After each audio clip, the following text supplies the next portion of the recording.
আমরা দায়িত্ব নেওয়ার পর আমাদের বন্ধু বান্ধব আত্মীয় স্বজনের সংখ্যা কিন্তু বেড়ে গেছে। যে নিয়ে আমার আত্মীয় হয়তো কোনোদিন দেখে না, সে হন আমার আত্মীয় হয়ে গেছে। বন্ধু বান্ধবের সংখ্যাও কিন্তু বেড়ে গেছে। এই জন্য অনেক সময় আপনার কাছে যে রিকোয়েস্ট করবে যে আমি তো অমুকে স্বরাষ্ট্র উপদেষ্টার আত্মীয়, আমার এটা করে। আমি এর ক্ষেত্রে একটা ইনস্ট্রাকশন আমি আগেও দিয়েছি, আপনাকে সাংবাদিকদের সামনেও বলছি, প্রথমবার গেলে চা বিস্কুট একটু খাওয়াই দেন, দ্বিতীয়বার পুলিশের কাছে হ্যান্ড ওভার করে দেন। দ্বিতীয়বার তাহলে পুলিশের কাছে হ্যান্ড ওভার করে দেবেন। যদি কোনো কিছু কারো দরকার হয় আমি নিজে রিং দিব। আগে পুলিশের একটা বড় বাণিজ্য ছিল ভর্তি বাণিজ্য, আর একটা ছিল এই পোস্টিং বাণিজ্য। ভর্তি বাণিজ্যটা মোটামুটি আমার মনে হয় আমরা একটা কন্ট্রোলে নিয়ে আসছি। কোনো একটা এসপিও বলতে পারবে না যে এত পুলিশ নিয়ে হয়েছে যে স্বরাষ্ট্র উপদেষ্টা কারো একটার জন্য রিকোয়েস্ট করছে। একটা এক্সাম্পল দিতে পারবে না যে আমি কারোর জন্য একটা রিকোয়েস্ট করছি যে অমুকের জন্য একটাই দাও, ওরে ভর্তি করো। একজনও না, এই আমাদের এই বাহিনী যারা আছে একজনও বলতে পারবে না। কিন্তু আগে তো ওই পকেটে থেকে লিস্ট ধরাই দিতে এই নিয়ে নিতেই হবে। এই একটা থেকে বাঁচে, আর একটা পোস্টিং বাণিজ্য থেকে এরা কিন্তু পাচ্ছে।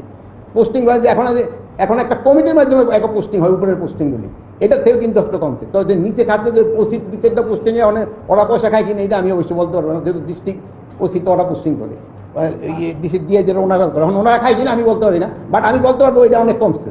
এই পোস্টিং কি বাণিজ্য কোনো ওসি যেন ঘুষ না খায় এটাও যেন আমি শুনতে চাই।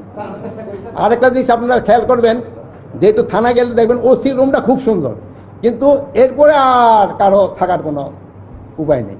আমাদের এখানে সব এই বসের একটা রুম আছে খুব সুন্দর, তারপরে এগুলি অবস্থা একেবারেই খারাপ থাকে। দেশের সবচেয়ে বড় সমস্যা হলো দুর্নীতি।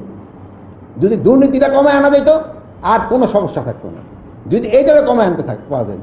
এই জন্য আমি বলি যে আমাকে শার্টে পকেটের সংখ্যা কমায় দেওয়া দরকার। বেশি পকেট থাকলে যদি খালি পকেট থাকে সেরকম বলে দূর এই পকেটটা তো খালি রয়ে গেছে।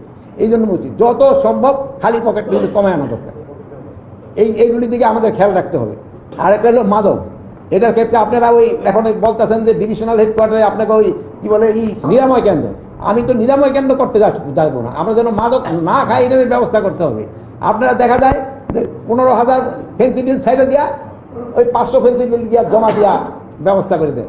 এইগুলি যেন না হয়, তো কিন্তু চাকরি থাকবো না, চাকরি কিন্তু সাথে সাথে চলে যাবে।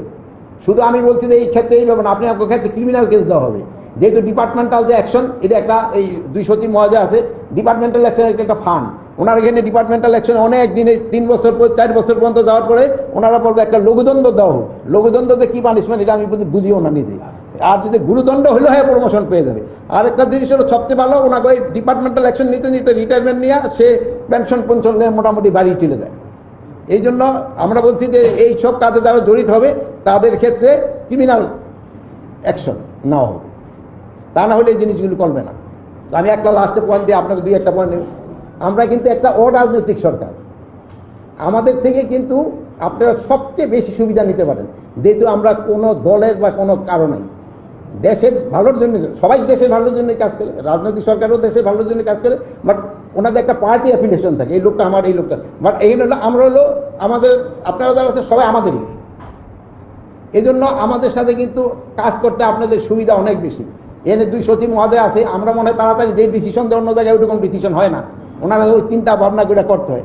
যেহেতু এত রিকোয়েস্ট, হ্যাঁ এখন যে রিকোয়েস্ট আসে না তা না, এখনও প্রচুর রিকোয়েস্ট আছে, তাও আমরা না করতে পারি, বাট ওই সময় না করাটা খুব ডিফিকাল্ট। এখন যে রিকোয়েস্ট আসে না তা না, ওই আমরা দেখি না যদি কেউ যদি একটা টেলিফোন করে, অনেক সময় দেখেন আমরা টেলিফোনটা ধরি না, টেলিফোনটা ধরলেই ভাববেন যে একটা রিকোয়েস্ট করবে। এখন যদি কেউ ভিজিট, স্যার আপনার সাথে একটু দেখা করতে আসতে চাই, ওই দেখা করতে মানেই সে একটা অনুরোধ নিয়ে আসবে। মানে আমাকে এখন বুড়া বসে 74 বছর 75 বছর আমার কি চেহারা দেখতে হইব, ওই আমার কাছে যেটাইব এই রিকোয়েস্টটা নিয়ে। এই জন্য অনেক সময় আমরা এটা অ্যাভয়েড করার চেষ্টা করি। বাট হয়তো আপনারা আছেন জুয়ান টুয়ান মানুষ, আপনার সাথে হয়তো দেখা টাকা করতে পারে, বাট আমার সাথে তো কারো দেখা করার কথা না, কিন্তু আমাদের সাথে আসে ওই রিকোয়েস্টটা তার করার জন্য।